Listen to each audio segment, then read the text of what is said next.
बंधूंचं स्वागत. ज्या संख्येनं आपण सर्व इथे उपस्थित आहात आणि आपल्यातला उत्साह जो दिसतोय ते पाहता एक गोष्ट नक्की आहे की आजचा दिवस महाराष्ट्रासाठी ऐतिहासिक आहे. सकाळी मी कोणाला तरी सांगितलं की आजच्या दिवसाचं महत्त्व काय आहे. संयुक्त महाराष्ट्राच्या लढ्यानंतर जो संयुक्त महाराष्ट्राचा मंगल कलश महाराष्ट्रामध्ये आला तो मराठी ऐक्याचा मंगल कलश होता.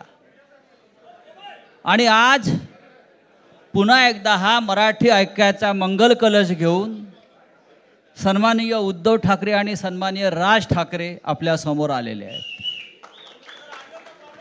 तोच आनंदाचा क्षण आज महाराष्ट्राच्या जीवनामध्ये आलेला आहे.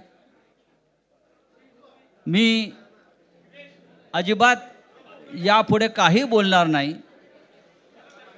हाच मंगल कलश मुंबईसह अनेक महानगरपालिकामध्ये विजयी भगवा ध्वज फडकवल्याशिवाय राहणार नाही.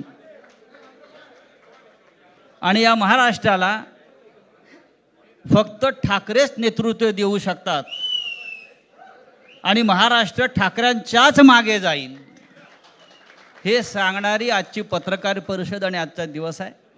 मी यापुढला सूत्र ही माननीय उद्धव ठाकरे व माननीय राज ठाकरे यांच्याकडे देतो.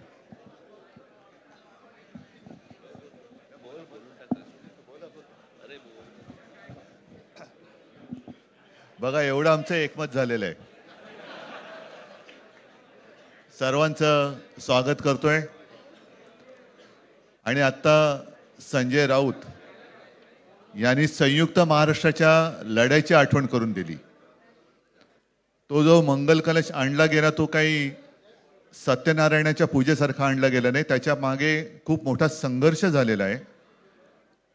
105 107 किंवा त्याहूनही जास्त मराठी माणसांनी बलिदान देऊन मुंबई महाराष्ट्राला मिळवून दिली आणि त्याची आठवण आज होणं स्वाभाविक आहे. कारण आम्ही आज दोघेही इथे बसलेलो आहोत ठाकरे बंधू. आमच्या दोघांचेही आजोबा प्रबोधनकार हे संयुक्त महाराष्ट्राच्या लढ्यामध्ये पहिल्या 5 सेनापतींमधले एक सेनापती. त्यांच्यासोबत माझे वडील म्हणजे शिवसेना प्रमुख हिंदू हृदय सम्राट बाळासाहेब ठाकरे, राजचे वडील म्हणजे माझे काका श्रीकांतजी ठाकरे, म्हणजे अख्खं ठाकरे घराणं त्यावेळेला मुंबईसाठी संघर्ष करत होता. त्याच्यानंतरचा इतिहास मी काही आता तुम्हाला सांगत बसत नाही.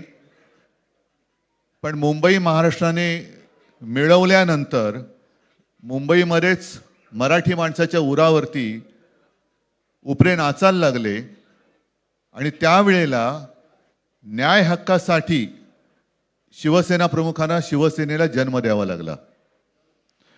साधारणतः 60-65 वर्ष आता होतील. पुढच्या वर्षी शिवसेनेला 60 वर्ष होतील.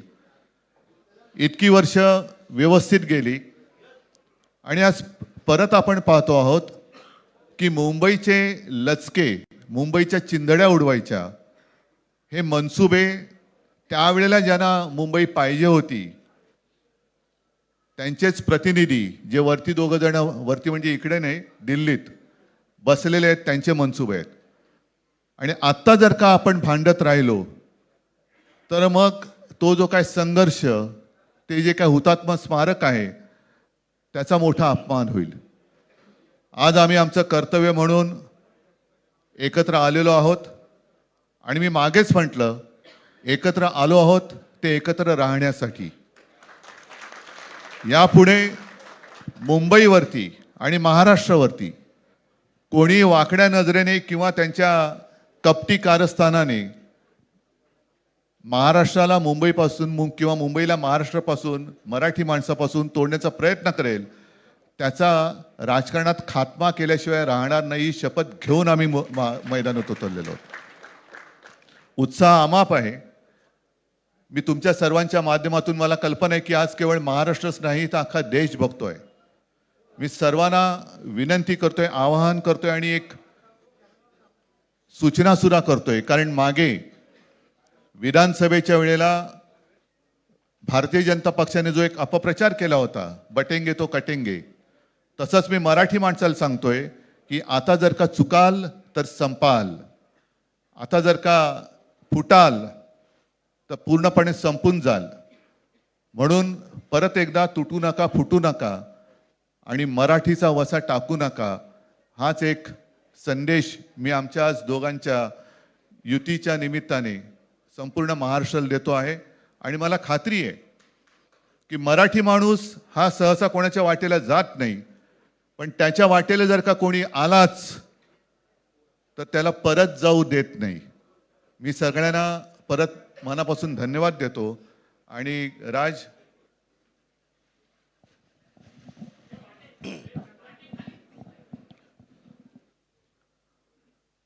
आपणा सर्वांचं मी मनपूर्वक स्वागत करतो.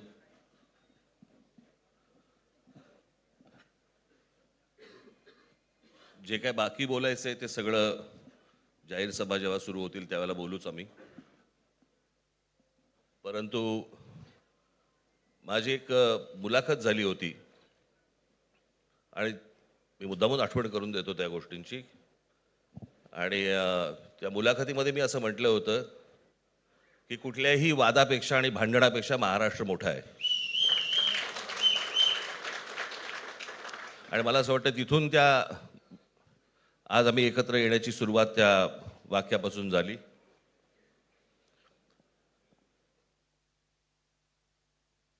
कोण किती जागा लढवणार, आकडा काय, हा नाही सांगणार तुम्हाला.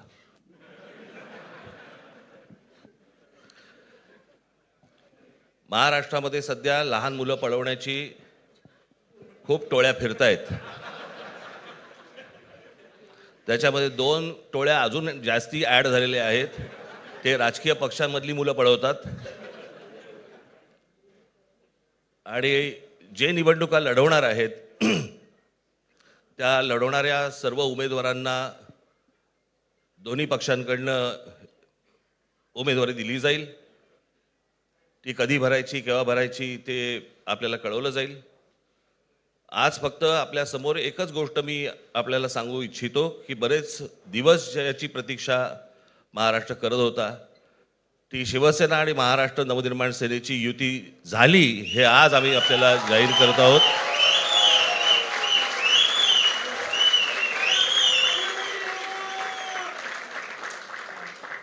धन्यवाद.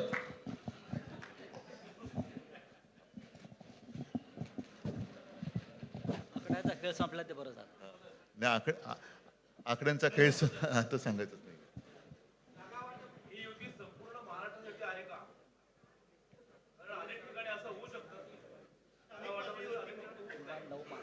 अजून अजून बाकीच्या महापालिकांमध्ये सुद्धा कालपर्यंत युती झालेली, जशी नाशिकमध्ये झालेली आहे, बाकीच्या ज्या महापालिका आहेत त्यांची सुद्धा त्यांच्या तिथल्याही युतीवरती आज उद्याच शिक्कामोर्तब होईल.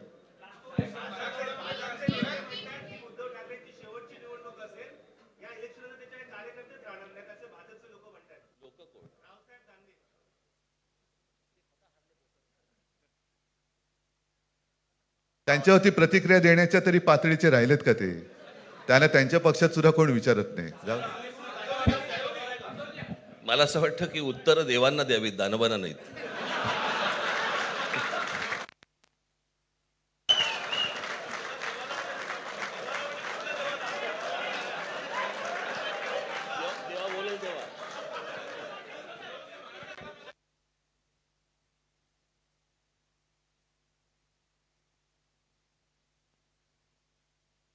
मुंबईचा महापौर मराठीच होणार आणि तो आमचाच होणार.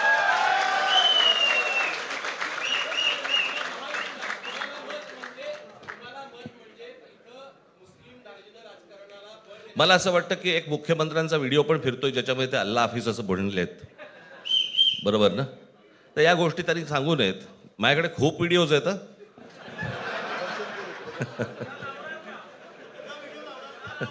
काय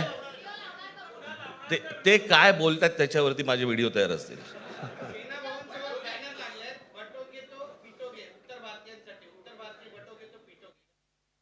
म्हणायचंय? काय म्हणायचं त्याच्यावर? सगळ्यावर कसं बोलायचं रे?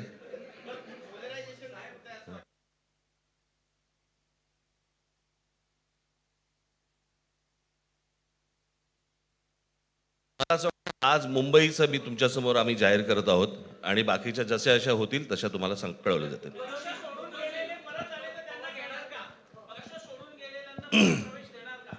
मग कोण गेलेत?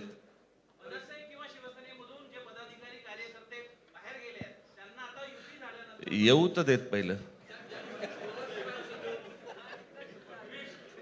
हे जरतर वरतीच खूप असतं सगळं.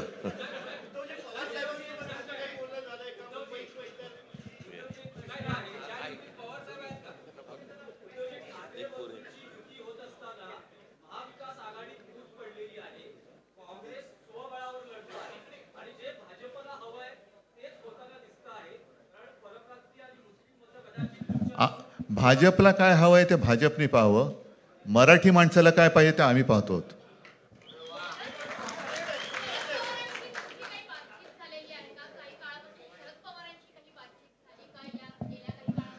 चर्चा सुरू आहे, चर्चा सुरू आहे. बघू त्यांच्यात.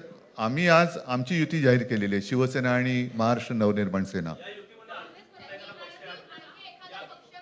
जे जे महाराष्ट्र प्रेमी आहेत त्याच्यात काही भाजपातले सुद्धा अस्सल मराठी आहेत, ते सुद्धा येऊ शकतात. ही महाराष्ट्र रक्षणासाठी महाराष्ट्र प्रेमींची युती आहे. त्याच्यात काही जण भाजपमध्ये सुद्धा आहेत, त्याने हे जे काही चालले ते पाहवत नाहीये किंवा सहन होत नाहीये, ते सुद्धा येऊ शकतात.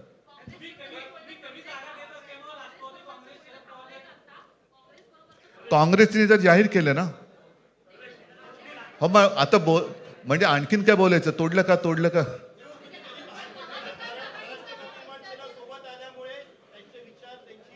बघा, मला बाकी कोण काय म्हणते त्याच्याशी काही कर्तव्य नाही. मी परत एकदा सांगितलं, महाराष्ट्राला आणि मराठी माणसाला काय पाहिजे ते आम्ही दोघं बघतो.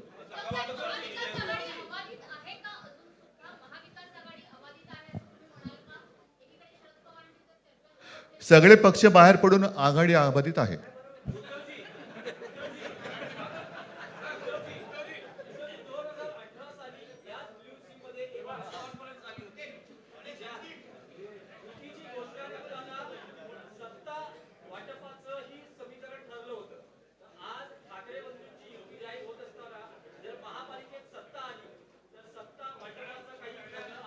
त्यावेळेला आम्ही हा निर्णय जाहीर केला होता आणि नंतर काय झालं तुम्हाला माहिती आहे.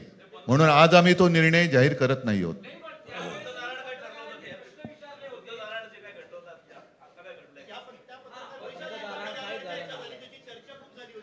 आता आमचं दोघांचंच घर आहे ना, दार बंद कशाला करायचं? ठीक आहे, चला. मला असं वाटतं बाकीच्या प्रश्न आता काही तसं काही नाहीये. निवडणुकीपूर्वी अरे झालेलं आहे ना जागा वाटप. माझी निघताना फक्त एकच छोटी विनंती आहे. ज्यांचं मुंबईवरती, महाराष्ट्रावरती, मराठी माणसावरती प्रेम आहे, अशा सर्व माझ्या पत्रकार बांधवांना, भगिनींना माझी विनंती आहे की आमच्या पाठीमागे उभे राहा. धन्यवाद.